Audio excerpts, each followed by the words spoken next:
गुरुमुख की बात को गौर से सुनता भी है, मानता भी है और उसको पूरी तवज्जो भी देते हैं। हजूर महाराज जी की इस बात को स्वीकार किया स्वामी जी ने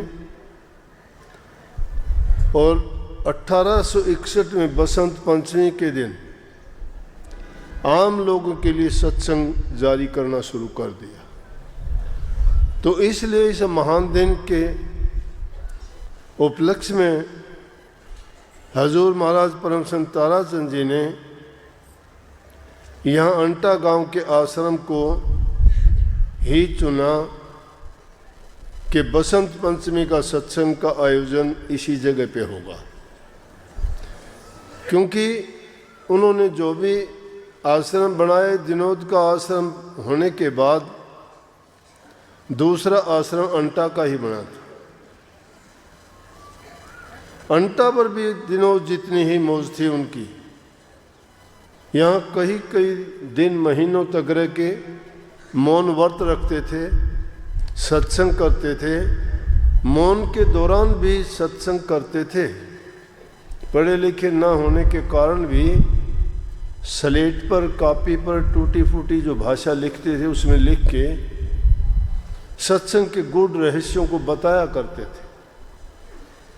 जब भी कोई किसी जिज्ञासु का कोई प्रश्न होता था तो उसका समाधान भी लिख के ही करते थे।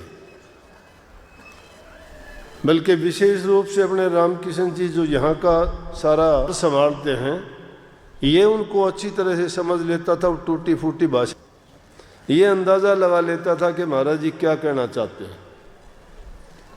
बड़ी सेवा की है। जब से रामकिशन जी आश्रम में आए हैं उसी समय से इन्होंने पूरी निष्ठा के साथ, पूरे समर्पण के साथ जो सेवा आश्रम को, सत्संग और सत्संगियों के लिए जो इन्होंने दी है उसका वर्णन नहीं किया जा सकता। बहुत बड़ी बात है।